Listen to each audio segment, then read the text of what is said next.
So we have Doug Holmes, the director of Grand Comic Con, here with us to talk about Flash Gordon. This is for a segment called My Friend Showed Me Blank. And basically, to recap, the point of this segment is that I am normally a person in my friends group that I expose them to new films, whether it's a foreign film or a streaming film or an indie film or just something that they missed in the theaters. Usually I'm the one that tells them what the film is and exposes them to that. And sometimes they love me for it. Sometimes they really hate me for it. But it's a rarity when someone shows me something that I haven't heard of or that I just haven't seen. And so I'm going to credit Flash Gordon to you, Doug, because I'd known about Flash Gordon. I've seen the callbacks to it in the Ted movies. And of course I know all about the soundtrack to Flash Gordon, but I'd never actually seen the movie. And for the second year of Grand Comic Con, you had this as the Friday night movie to be featured at the Grand Theater. And I didn't want to be the guy that just didn't show up. So I figured I'd be there for like the opening ceremonies and I'd see you give your speech and then I'd watch a little bit of it and then I'd kind of bow out and, go get a drink or something. But I stuck around for that whole thing because it's so amazing. It's so campy. But on top of that, the audience was just, into it. They were laughing. They were quoting lines. They were throwing out things at the screen. It was a very interactive experience. And I have not laughed that hard either at a movie or at the reactions from the crowd in a long time. And I just loved it so much. So I wanted to talk about, are you a fan of Flash Gordon? Did that just happen to show up in the roster for the movies that year, or how did that all come about? Well, trying to recall exactly how it came about. I remember seeing Flash Gordon in the Grand Theater. Oh gosh, I believe it's 1980. And if I'm incorrect, and I'm old, but if I'm incorrect, forgive me on that. But I do remember seeing it in the theater. And of course, this is just a couple of years after Star Wars came out, and of course, Battlestar Galactica and all the space dramas that you would watch. And a huge fan of sci-fi. I loved it. And I remember seeing it as a kid, and it was a little too campy for me, to be honest. But it was so, it's huge. It has to be seen on the big screen. And I remember, walking away from it that, special effects or, it wasn't realistic and the colors were so bright and some things like that. So I don't want to say that I was a huge fan. I like the movie, but of course I'm more of a Star Wars or a Star Trek and things like that. But as years went on and you grow a little wiser and you kind of see what else is out there and you have fond memories of, the things you saw as a kid at the theater and things like that. So again, at the Grand Theater, what we wanted to do was the Friday night before the cons, year one and year two, everything goes back to the Grand. That's where we have our opening ceremonies. The first year we had our panels there. So we always thought, hey, let's just have a free movie.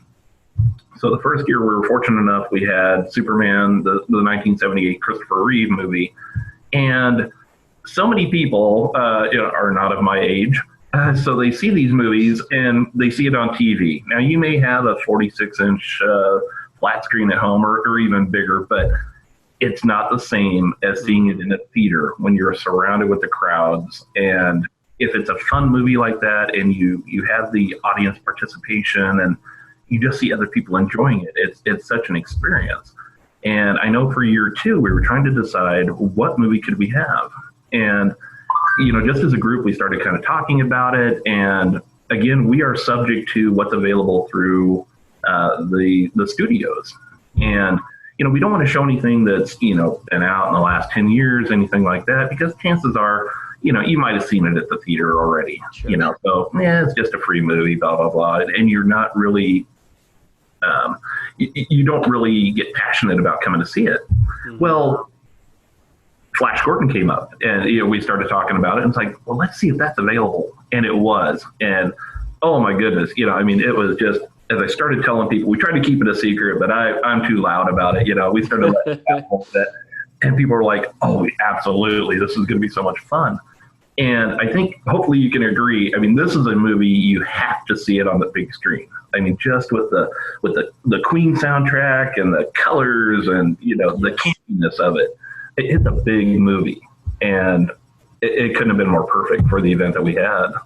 Yeah, well, that is one of the many things that I love about Grand Comic Con, because you're right. I mean, you have made you might have seen a movie a lot, whether it's playing on TV or you've got the remastered Blu-ray or whatever, but it's still not the same as seeing it on the big screen if you've never seen it.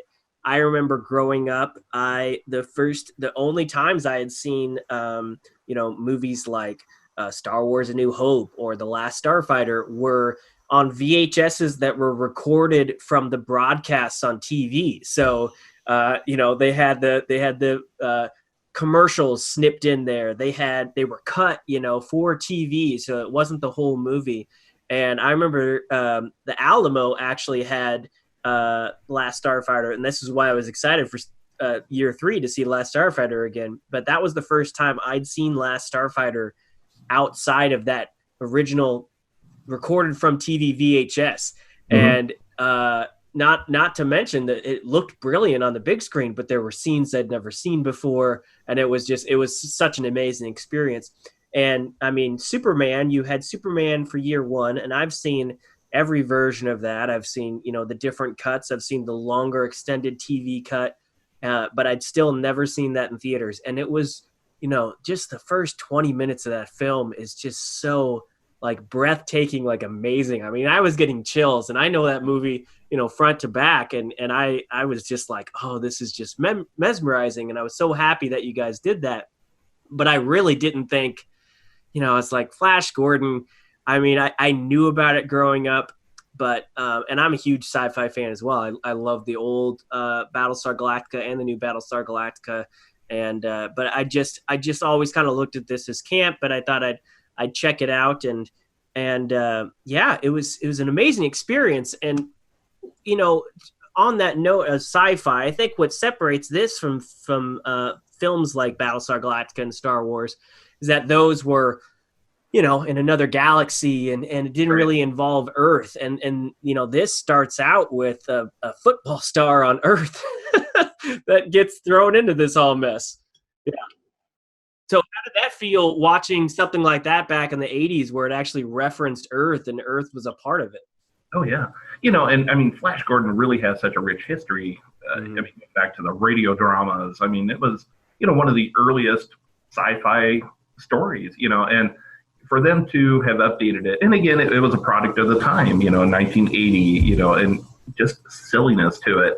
And I remember as a kid, the football, when they're in Ming's throne room, and Dale's over there, flash, flash, flash, and and it was so silly. And I'm just like, as a kid, I don't know what to think of this. I mean, it's kind of cool to watch, but it was really a little too silly at the time. But as you grow up, and as we enter into that next phase, and we start thinking about the nostalgia, and it's like, I remember seeing that as a kid, and I remember the feeling that I had. So again, if we can show that, it kind of, for us, it feels great, and if we can take our kids to it and, show them as well. And I remember that when we had Superman, I took my daughter, and I mean, at the time, I think she was probably 16. And so she went with me, and we were watching at the end of the movie when the earthquake was happening. And so when Superman flies underneath, and then he's lifting up and reversing the earthquake, and my daughter was like, I could hear her audibly groan. And I was like, you have to realize that in 1978, when this came out, I was on the edge of my seat. This was awesome. I mean, right. And, when they build it as You Will Believe a Man Can Fly, I mean, those special effects in 1978 were awesome, and you look at it and it's like, yeah, that's kind of silly. And same thing with Flash Gordon, but again, you go back to that time, and I mean, movies are magic, and you didn't see that on TV. And I think what we end up with now is there's so much competition out there, and everybody, it's so easy to do special effects to a certain extent, and everybody's throwing in this and that, and there's so many stories to follow along.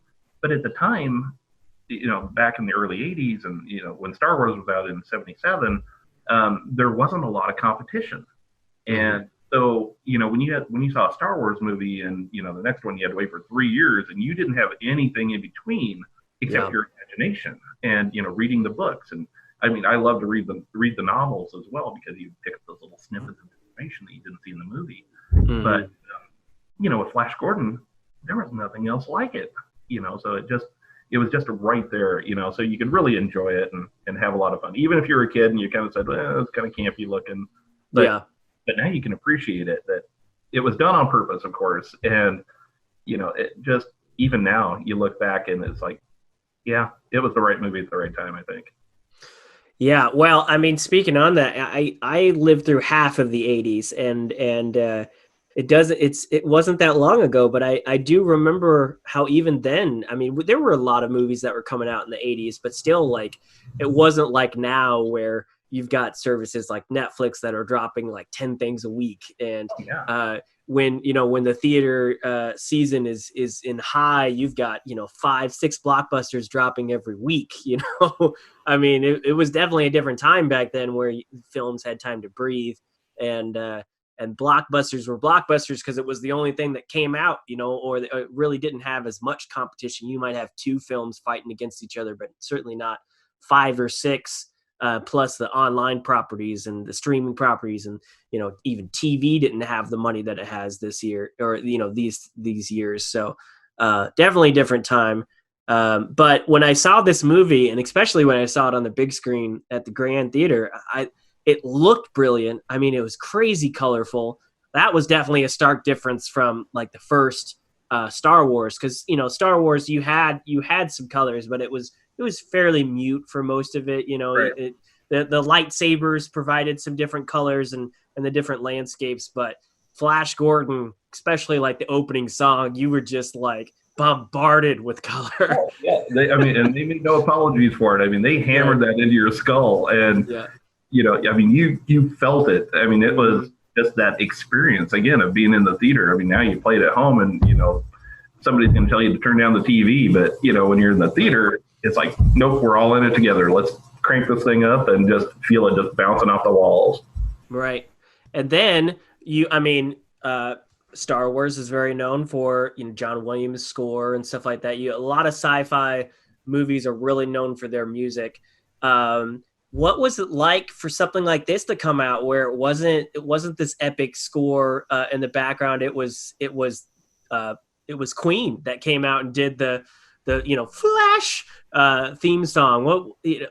For someone that was there to experience, how did that feel the first time you watched it compared to some of these other sci-fi films? Well, I can't honestly say that I was a big Queen fan. Not a hater by any means, but I just listened to it. But just that opening theme, just the boom, boom, boom, boom, boom, boom, boom, and it's just louder and louder, and the flash, and I mean, it pulled you in, and I mean, it really got the blood pumping, and you're just watching that movie like, what's going to happen next? I mean, here they're having this huge battle, and they bring that score up again, and so much fun. I mean, it just that music, how it was incorporated into the entire movie was, I mean, the whole thing. I mean, it's really a compliment to that movie that, I mean, everything fit together. All the pieces fit together very well. And I think you can probably agree, there are movies out there that you'll watch and maybe something's a little bit mismatched and it just doesn't pull you in. And it's like, it's a good movie, but you're watching it, but you're not experiencing it. And I think, definitely Flash Gordon was something that it was an experience, from start to finish, just with the visuals and with the audio and the soundtrack. And I mean, it all complemented each other very well. Well, and then on top of that, it had a crazy fun cast to it. Before we talk about Flash Gordon himself, it had Max von, is it Sydow? Is that how you pronounce his last name? Yeah. Well, he was Ming, and unfortunately we lost him this year. But he died in March. But he's always been a great actor. I mean, I think, he was in The Exorcist. He was in modern movies like Minority Report. He's always a presence on screen, and to see him as Ming, and I recognized him off the bat, and I was just like, oh man, that's the villain from Minority Report, and I was like, this is the guy that plays Ming. This is going to be interesting. Yeah, and you find a great actor like that, and I mean, he can be any role. He could be the good guy, he could be the villain, Mm-hmm. and yeah, Ming was just he wasn't like in your face evil to a Mm-hmm. certain extent, but it was like you knew it was right there underneath. I mean, Yeah. he didn't care, if he wiped out Earth. It was no big deal. It was just something. It was just, you're an annoyance kind of a thing. I mean, Yeah. it wasn't a Thanos, where Right. I have to destroy everything. I mean, it was just, yeah, it's Tuesday. I think I'm going to destroy Earth. You know, Right. yeah, you're going to be one of my wives, and Yeah. oh, we hate him. Yeah, well, it was a little refreshing. I mean, you in comparison to other films of that time, you had the menace of Darth Vader and how crazy and intense that was. It was kind of fun to see a little more laid back villain that you can laugh Oh at yeah, and enjoy a little bit instead of like just be on edge. Um, Another person that was Timothy Dalton was the prince, and I've always loved Timothy Dalton, and I also got a kick out of his outfit and his sword play in this movie because he was also kind of he played an actor in The Rocketeer, and he has a couple scenes where he's in a similar outfit and he's doing some sword play, and I'm like, oh, those are kind of I'm reminiscing of favorite Timothy Dalton scenes in the past, but I loved him in the film. He was a great character oh and yeah. always a great screen presence. Well, turned out, I mean, everybody was against everybody else, and that's how Ming operated. And let's keep all the kingdoms separate, and then they ended up joining together, and yeah, I really wish we would have seen more of Baron's kingdom, and Mm-hmm. some of the his people coming Right. into the final battle and things like that. But yeah, once he swung over to the good side and partnered up with Flash, Yeah. he's on board. Yeah, I love that. And then so we get to Flash Gordon himself, Samuel J. Jones, and this is it was actually kind of cool. 2019 was the year of Flash Gordon for me. I got to see Flash Gordon at Grand Comic Con, and then at O Comic Con, I got to meet Flash Gordon himself. He was there, and I thought it was hilarious. I was going to plan to purchase a ticket to go see him. He was on the other side of the arena, and he had his own booth, and I was just too busy at my booth, and I didn't really get a chance to go over there. But then at the end of the con, Mr. Jones just kind of walked around while everybody was tearing down, and he stopped by my booth, and we talked a little bit, and I was like, oh my gosh, I just saw you on screen like 4 months ago in Grand Island at Grand Comic Con, and that was the first time. He's like, that was the first time. And I was like, yeah, I mean, I've seen you in Ted, but that was like, I've seen the older version of Flash Gordon in the Ted movies, but I've never seen the original. And I was telling him, and I was like, man, that was so awesome seeing you. And it's so awesome to see you here. And it was, he was a nice guy. He just kind of wanted to go talk to the other creators there. And I don't know if you've ever met him in person, but he's just as big as he looks like on screen. Yeah, And I actually did meet him at Ocon, and kind of a oh, you funny did? story. So before I knew that he was going to be at Ocon, Mm-hmm. we tried to get him for Grand Con. Okay. One of the other guys that helps me out a ton at Grand Con, he said, you know what? He says, I think we might be able to get him. And so roundabout way, I had a phone number to call an email. So I sent this email, and it turns out it was Sam Jones. And he's like, I was at work, and he's like, yeah, why don't you give me a call tomorrow morning at 11 o'clock? What? So here I mean, I'm so nervous. I call him up the next day, and I'm like, hello, is this Sam Jones? Yeah, how's it going? Yeah, I mean, so personable on the phone. Yeah. And so we're talking, and I mean, I don't know if you've ever seen the movie Baby Boom, but like where she's like, her knees are tapping underneath the desk. That's kind of how I was. I mean, I was geeking out over the whole thing. I'm talking to Sam Jones. I'm talking to Flash Gordon. So we tried to get him, and unfortunately, and we've talked about how we do celebrities at Grand Con, and couldn't justify bringing him in, and Sure. I was like, oh man, I really really wish I could have had him, but I talked to him on the phone for a half hour, and when I saw him at Ocon, I went up, I was kind of at one of the tables across from him, and I was talking to some of the other creators, and so I saw an opening, so I kind of went over there and I said, hello, Mr. Jones, I'm Doug Holmes. I talked to you a couple of months ago about our con in Grand Island. And, oh, yeah. Don't know if he remembered me or not, but anyway, I just said, yeah, unfortunately we couldn't make it work out, but I just wanted to go over and say hi. And no, we talked for a couple of minutes, and really, really a cool guy. But yeah, like you said, I mean, he's a pretty big guy, Yeah. And it's like, wow, Flash Gordon. Well, I mean, he's what now? He's 65 years old, but that dude still looked like he was in great shape, and Oh he was yeah, big yeah. and shit. He had a strong handshake, and it was a pleasure meeting him. But it was even more fun to meet him after witnessing the movie at Grand Comic Con. So I'm Yeah, I very don't think that thankful. he's been doing cons for very long. I think it's just really been the last couple of years. Yeah.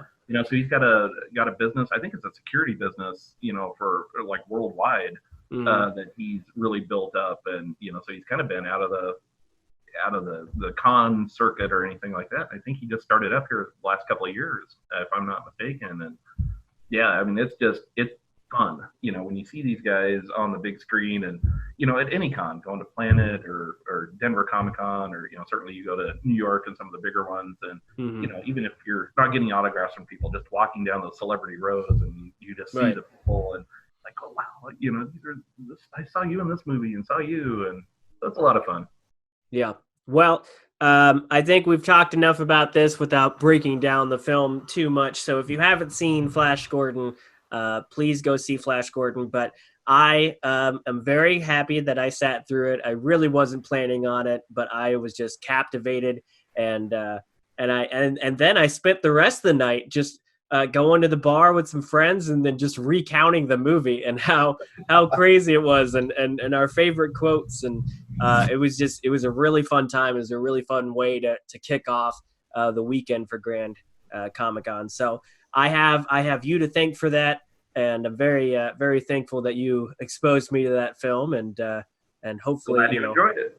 yeah. That's our Well, goal. so that's the segment my friend showed me. And Doug, I really appreciate you coming on and chatting with me about this. And for those of you that are watching this, if you haven't seen the other video, we had another video talking about Grand Comic Con and the history behind it, and what's in store for the future. So really appreciate you coming on, Doug, and chatting with me. And it's always good to see you. Thanks for the time. All right. Well, I will talk to you later, my friend, and take care. Have a good one. Bye. Bye.